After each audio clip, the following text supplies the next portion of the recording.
Olá, queridos, muito bom dia, graça e paz do nosso Senhor. Eu gostaria, assim, nessa manhã de começar mais uma lição de EBD, para que possamos, então, aprender e entender aquilo que o Senhor tem para nos ensinar nessa manhã. Nós vamos hoje estudar e conversar dentro da lição de número 9, que fala sobre o perigo da língua sem controle. Então, vamos aí falar sobre o tagarela, o mexeriqueiro, sobre aquele que não tem controle da sua língua e assim pensar nos riscos, nos perigos que isso não controlar a língua podem causar na igreja e na vida de uma forma geral. Mas aí eu quero que você pense que o livro de Tiago, especificamente, ele trata muito da questão da língua. É um livro que trata de forma muito especial e que fala de forma muito especial sobre a língua. Então é algo muito importante para pensarmos, porque o livro de Tiago fala muito sobre a língua, sobre os danos da língua, sobre como a língua tem o poder de transformar, de mudar coisas, mudar circunstâncias. Então, é um tema muito importante dentro do livro de Tiago. Mas nós precisamos pensar que a língua, que o falar, que a fala é algo muito importante também num contexto mais amplo. O falar é importante para a nossa comunicação. E se você parar para pensar como a linguagem humana é algo extraordinário. Pense você, se você não dominasse a língua, a linguagem, os símbolos e os sinais que são, por exemplo, os sinais e os símbolos que temos no nosso alfabeto, a junção de vogais, de palavras e dando significado às palavras, às frases em um discurso, talvez você não estivesse entendendo aquilo que eu estou te falando nesse momento. Então, veja como a língua é importante para a comunicação, para a significação de palavras. Então, é algo muito importante. E você pode pensar que o mais extraordinário de tudo isso é que o nosso Deus, ele é um Deus que fala. O nosso Deus é um Deus que se comunica, como nos diz um dos livros proféticos, que existem aqueles que têm os deuses que têm boca, mas não falam, têm olhos, mas não veem, têm ouvidos, mas não escutam. Mas, diferente disso, o nosso Deus é Deus que se comunica, é Deus que fala com cada um de nós. Isso é muito especial, porque você pode confirmar isso em Hebreus 1. Já no início de Hebreus diz, no passado, por meio dos profetas, Deus falou aos pais, muitas vezes e de muitas maneiras. Nestes últimos dias, porém, ele falou pelo Filho, a quem designou herdeiro de todas as coisas, por meio de quem também fez o universo. Ele é o esplendor da glória, da sua glória e a representação exata de seu ser, sustentando todas as coisas pela palavra do seu poder.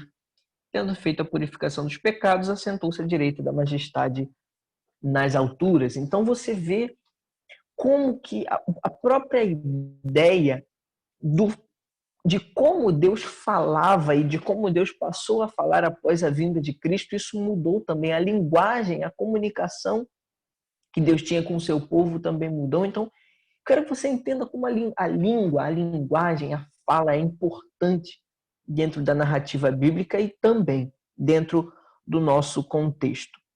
E precisamos entender que a verdadeira religião se manifesta também no falar. Romanos vai nos trazer essa ideia de que a comunicação, o falar, a fé vem pelo ouvir e o ouvir da palavra, a palavra esta que é pregada, que é falada, que é proferida. Então você deve entender o quanto a língua é importante. Por outro lado, nós temos que pensar na responsabilidade do falar, porque é por meio também do falar que podemos pecar. E existem pecados, como os pecados da fala, que são tão sutis, mas tão perigosos, e sobre isso nós falaremos. Portanto, você deve pensar que a nossa fala sempre revela o nosso pensamento e o nosso coração. Daquilo que nós estamos falando, provavelmente é aquilo que nós estamos pensando e o que passa no nosso coração. Portanto, a orientação bíblica é que tenhamos a transformação do coração e da mente para que possamos falar de forma sábia. E então a revista ela vai nos orientar, vai caminhar conosco sobre a primeira coisa, trazendo 3 evidências no falar e 3 verdades sobre o falar. E em primeiro lugar, a revista vai nos trazer a ideia de que o falar evidencia se somos genuinamente cristãos. Então, nós temos que pensar que a nossa língua evidencia um padrão de vida. A forma como nós falamos, a linguagem que nós utilizamos evidencia o nosso padrão de vida. Isso é algo muito importante, porque se nós pensarmos que a língua evidencia o padrão do reino no qual nós fazemos parte, porque existem 2, e depois que Cristo veio, nós vemos que existe o reino de Deus que foi instituído e que tem uma linguagem própria, uma forma certa de se manifestar, e existe o reino das trevas, o reino que não é aquele que está a serviço do Senhor Jesus. Então nós temos que pensar nessas 2 ideias. Se o nosso falar está dentro do padrão de um reino, que é o reino de Deus, ou no reino das trevas. E Romanos 3 vai nos trazer uma contribuição interessante. Romanos 3, versos 13 a 18. Romanos 3, 13 a 18 diz: a garganta deles é um sepulcro aberto. Enganam com a língua e debaixo dos seus lábios há veneno de serpente. A sua boca está cheia de maldição e amargura. Os seus pés se apressam em derramar sangue. Nos seus caminhos há destruição e miséria, e não conhecem o caminho da paz. Não possuem nenhum temor de Deus. Ora, sabendo que tudo o que a lei diz é para os que estão debaixo da lei, que ela diz, e é para os que estão debaixo da lei que ela diz, para que toda a boca se cale e todo o mundo fique sujeito ao julgamento de Deus. Então nós vemos aqui um padrão. Romanos nos traz o padrão, o perfil de como é o mundo pagão e de como era a manifestação do mundo religioso, e como todos esses 2 padrões de vida estavam quebrados, estavam ultrapassados, estavam pecando. Tanto o padrão da religiosidade quanto o padrão daqueles que não exerciam nenhuma religião. Então, a ideia em Romanos é Paulo mostrando que somente em Cristo nós temos um verdadeiro reino e uma verdadeira forma de se relacionar com Deus. Portanto, a religião falhou e o tradicionalismo também falhou e o padrão mundano também falhou. Somente agora em Cristo nós temos a forma certa e o que ele nos ensina. Temos aí então a forma certa de viver, portanto, a linguagem de um novo reino. E é difícil de entendermos a linguagem desse reino, porque não é um reino comum, é um reino extraordinário, um reino desafiador, porque ele desafia a nossa natureza pecaminosa.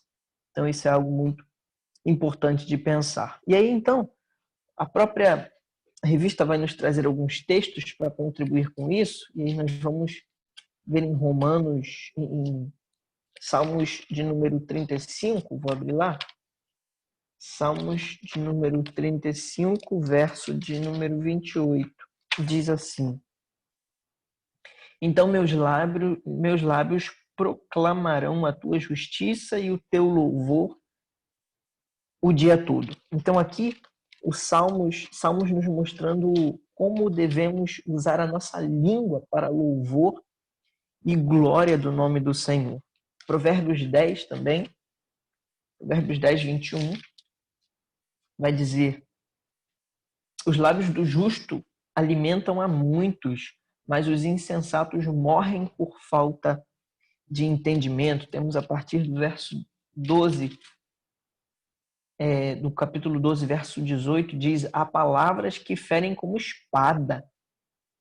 Há palavras que ferem como espada, mas a língua dos sábios traz saúde. 15, verso 4.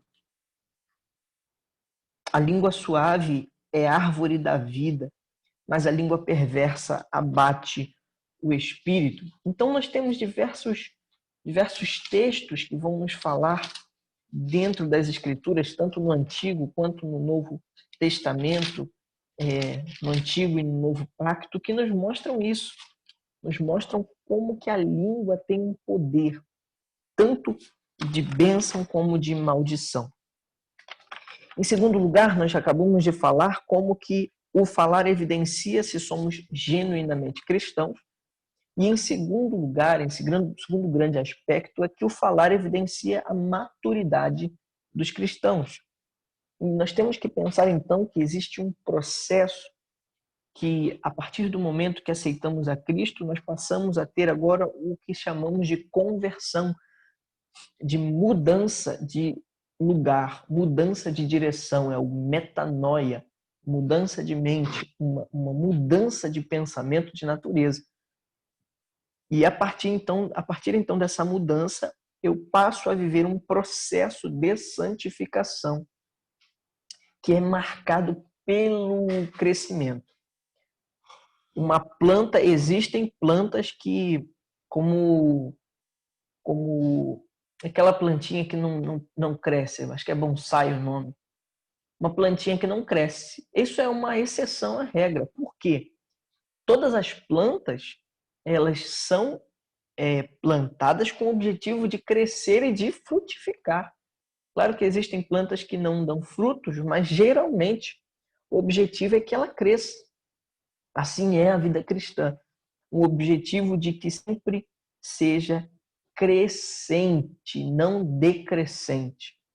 E o grande barato do reino de Deus é isso, que nós precisamos perceber que a matemática, e tem até, eu vou mandar até esse áudio no grupo da missão, que é bem interessante, que fala sobre a matemática do reino. E como a gente pode pensar que eu, na idade que tenho, trazendo ensinamentos a respeito da palavra de Deus a você, que provavelmente tem mais tempo até de vida do que eu, não só de vida cristã, mas de vida biologicamente falando.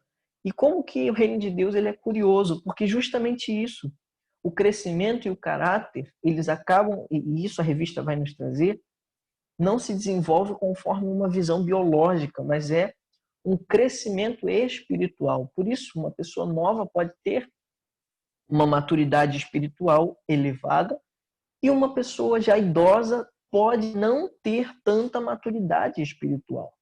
Porque a matemática, a lógica do reino de Deus é totalmente diferente. Eu quero que você pense sobre isso. E então, o alvo da vida cristã, o alvo da maturidade cristã é o alcance da perfeição. E isso é o que Romanos 8 vai nos dizer. Veja, Romanos 8,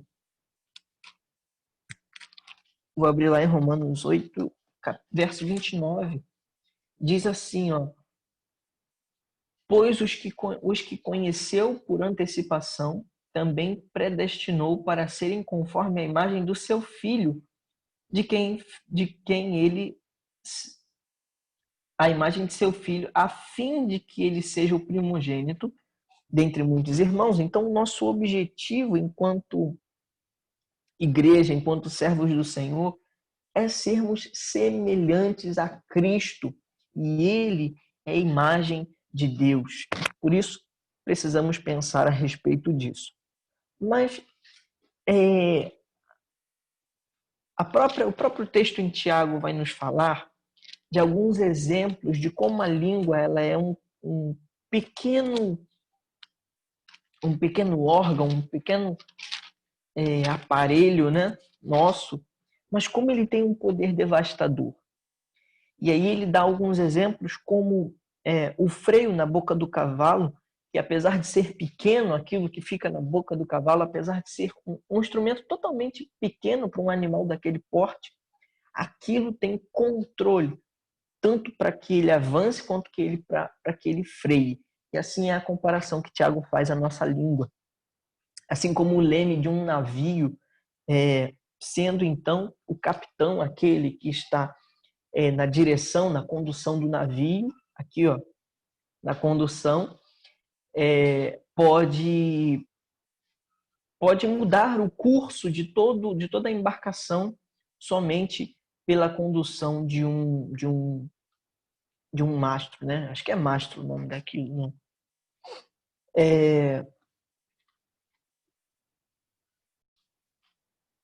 Fui averiguar, não é mastro, não, é timão. Então, é o timão que conduz, que o capitão está à frente do timão, que tem a direção de todo o barco, de todo o navio. Então, veja como um pequeno instrumento é muito importante. Pensar que ele pode dar a direção de toda uma embarcação e mais uma comparação à nossa língua, sendo ela pequenininha, tem o controle, tem uma possibilidade de causar muitas bênçãos e muitos estragos também. E aí, Tiago vai revelar no capítulo 3, verso 8, dizendo: mas nenhum homem pode domar sua língua, é um mal que não se pode conter, está cheio de veneno mortal. Que palavra forte! Então, o ser humano ele é incapaz de domar a sua própria língua, visto que sua natureza é pecaminosa. A sua natureza é destruidora. Somente mediante domínio, condução do Espírito Santo, temos a possibilidade de ter a nossa língua e a nossa boca para a glória de Deus. Em terceiro grande aspecto, nós já falamos que o falar evidencia que se somos genuinamente cristãos. Já falamos que o falar evidencia a maturidade do cristão. Falar evidencia a maturidade do cristão. E agora nós vamos caminhar para o falar que evidencia a qualificação para o ensino, para ensinar.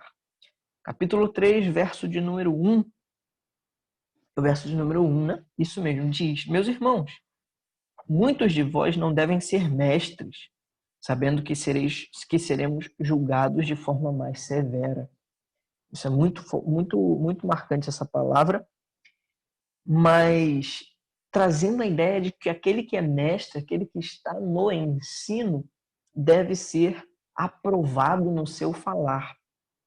E isso é algo muito importante, porque o próprio texto assegura de que aquele que é mestre será julgado com mais rigor. Ele será o julgamento será mais criterioso quanto aquele que é o que ensina realmente. Mas como que não só há uma responsabilidade no julgamento, mas há também uma grande responsabilidade quanto ao próprio desempenho da função. O ensino exige busca do saber e do conhecer, exige uma intimidade com Deus para o desenvolvimento, porque o estudo secular é algo que deve sim ser buscado e que exige também um conhecimento e um aprendizado, mas quanto a conhecimento de coisas de Deus, deve ser recheado da intimidade com o próprio Deus para que hajam frutos. E, por outro lado, também o discernimento para a condução, para a transmissão de todo esse conhecimento, que não é conhecimento humano, mas é conhecimento de coisas espirituais e divinas. Então, é algo muito especial. E dentro desse terceiro tópico, existem mais 3 desdobramentos, que o primeiro é que a língua é potencialmente destrutiva e também edificante. Então, esse é o caráter duplo da nossa língua, sendo ela uma fonte tanto de destruição, e isso eu quero que você pense de forma muito especial.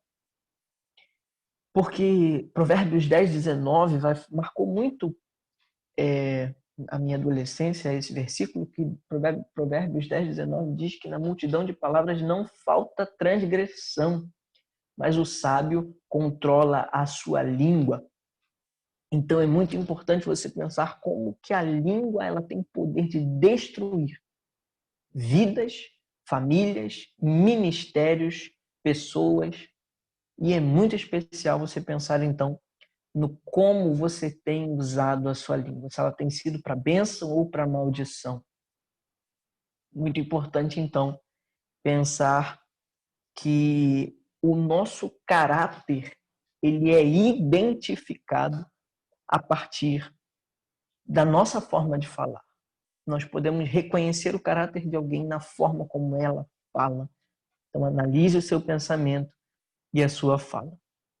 E, por outro lado, a fala é uma forma de demonstrar amor. Você pode demonstrar amor através da sua fala, do seu discurso, e abençoar vidas pela sua fala. Então, veja como é uma oportunidade muito especial de você abençoar vidas através da sua fala, do seu discurso. Lembrando que nesse tempo tão difícil que temos vivido, de tantas palavras ruins, tantas notícias ruins, seja você um canal de bênção, seja você um canal de palavras boas, de palavras de bênção, de bons pensamentos, de pensamentos que são do alto, pensamentos de leveza, de tranquilidade, de positividade, e não pensamentos cabisbaixos, tristes, com sonhos carregados, e sim com coisas que o Senhor coloca na sua vida, palavras de bênção. Em segundo lugar, diz aqui que a língua é algo que não pode ser controlado pelo homem, mas sim por Deus. Que o homem ele teve inicialmente na sua criação a função de ser co-regente de toda a criação. Lembrando você que o homem teve a responsabilidade e o privilégio de nomear os animais. Olha que beleza! Portanto, a boca foi para proferir a criação do nome dos animais.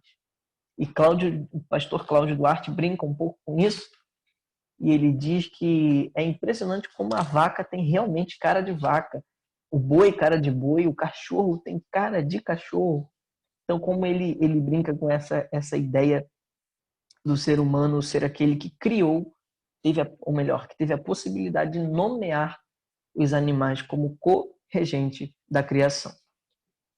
Mas nós precisamos sempre orar a Deus e pedir a Deus que controle os nossos pensamentos e, consequentemente, o nosso falar. É um tempo em que todos querem falar a todo tempo e sobre tudo. Todos são especialistas em tudo e todos sabem tudo da vida de todos. Então nós temos que pensar que no muito falar não falta transgressão. Se você é sábio, controle a sua língua. Então que tenhamos isso em mente. Ouvir mais e falar menos. Ouvir mais para falar melhor. Ouvir mais para discernir o que falar, como falar e quando falar. Então é algo muito importante. Em terceiro lugar, a língua é ambígua, afeta negativamente o que é bom. E dizendo então a ideia de que um coração que é puro, ele não pode proferir palavras impuras. Isso é incompatível, isso não pode acontecer. Um coração que está puro, um coração que está sendo transformado pela palavra, não pode ser um coração que profere palavras impuras. E entender que sempre devemos pensar como que o ruim tem a possibilidade de estragar aquilo que é bom. Muitas vezes o apóstolo Paulo criticou a igreja, algumas igrejas, a igreja principalmente em Corinto, pelas diversas questões que eles viviam.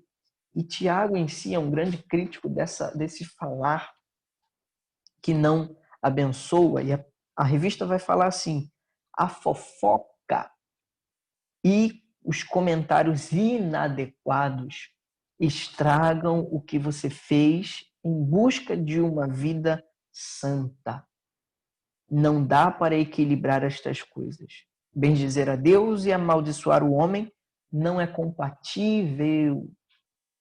A língua afeta o que é bom, tornando-o ruim. Neste caso, nossa aparente santidade é prejudicada pelo nosso falar. Então, uma hora de conversa com palavras insensatas de maldição podem estragar talvez 2 horas de oração no seu quarto. Então, a nossa prática deve estar sempre ligada à nossa espiritualidade. A ortodoxia ligada com a ortopraxia. Muito especial isso.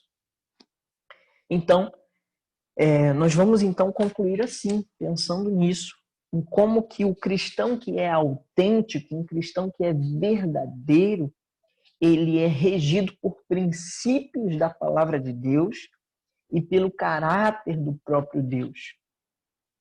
E isso é algo que nós temos que pensar, porque é impossível uma pessoa ser um cristão autêntico se ele não estiver marcado por isso, por esses princípios e pelo caráter de Deus. E aí, Tiago ousa dizer que aquele que não vive o que fala ou que fala de forma que não condiz com as Escrituras vive uma religião que é vã, uma religião falsa. Então entenda isso. Você pode ser um religioso que não conheceu o Evangelho. E se você é um religioso que vive uma religião falsa e que não te avisaram ainda, ore ao Senhor, peça misericórdia e seja aquele que vive a verdadeira religião, que é uma que profere bênção e que vive diante da orientação do Senhor. Deus abençoe assim a sua vida, a sua manhã. E lembrando você que nesta noite nós teremos a última mensagem antes do retorno presencial dos cultos, pelo menos no domingo à noite, nossos cultos retornarão, mas a nossa EBD continuará virtual. Deus abençoe sua vida. Um grande abraço. Tchau.